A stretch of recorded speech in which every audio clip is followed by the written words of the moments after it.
আসসালামু আলাইকুম সবাইকে। আপনারা দেখতে পাচ্ছেন আমরা এই মুহূর্তে রয়েছি মেঘনা নদীতে। আমি আসছি পারাবত 12 লঞ্চে যাচ্ছি ঢাকা থেকে বরিশাল। তবে ঢাকা থেকে বরিশাল যাওয়ার পথে মেঘনা নদীতে যখন লঞ্চটি আমাদের প্রবেশ করে তখনই প্রচুর ঝড় বাতাস ও ঝড়ের ঘূর্ণিঝড় হঠাৎ কালবৈশাখী ঝড়ের সম্মুখীন হয়। যদিও আবহাওয়া অফিস বলছিল আজকে 3 নম্বর সতর্ক সংকেত আছে, আজকে ঝড় হতে পারে। তবেও আশা করা ছিল না যে এত তাড়াতাড়ি আমরা ঝড়ের সম্মুখীন হব। এবং নদীতে দেখতে পাচ্ছি কি তীব্র স্রোত, বাতাস, প্রচুর পরিমাণে বৃষ্টি ও বাতাস রয়েছে। আমার লঞ্চে ভ্রমণে ঝড়ের অভিজ্ঞতা অনেক রয়েছে, কিন্তু এবারের ঝড়ের অভিজ্ঞতাটা খুবই ভয়ঙ্কর। এবারের নদীতে খুবই উত্তাল, খুবই বাতাস রয়েছে এবং বৃষ্টিতে চারপাশে কিছু দেখা যাচ্ছে না। ঝড়ের ভিতরেও লঞ্চ ভ্রমণ করা খুবই চমৎকার ও দারুণ অভিজ্ঞতা রয়েছে। বা আমি চাই আরও ঝড়ের সম্মুখীন হয়ে। দেখতে পাচ্ছেন ভিডিওতে কী পরিমাণ বৃষ্টি ও বাতাস রয়েছে, তা আপনারা ভিডিওতে দেখলে বুঝতে পারছেন।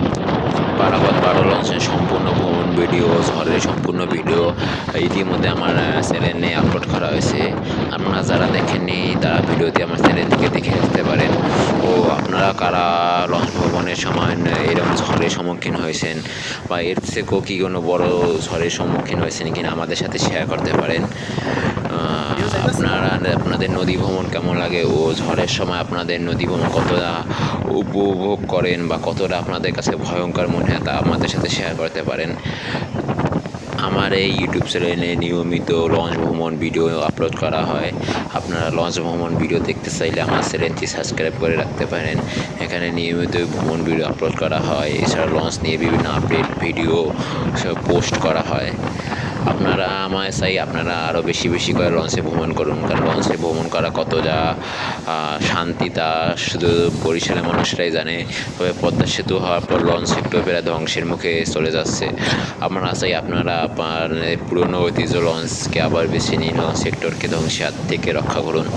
লঞ্চে ভ্রমণ করা খুবই আরামদায়ক ও বিলাসবহুল লঞ্চ। বর্তমানে যে ঢাকা বরিশাল রয়েছে যে বিলাসবহুল লঞ্চগুলো রয়েছে তা খুবই কিন্তু আস্তে আস্তে দেখা যাচ্ছে, বিশেষ করে সুরভি 9, সুরভি 7, অ্যাডভেঞ্চার 9-1, কীর্তনখোলা 2, কীর্তনখোলা 10 সব বিভিন্ন লঞ্চ সার্ভিসের বাহিরে রয়েছে এবং বিভিন্ন লঞ্চ কেটে ফেলা হয়েছে।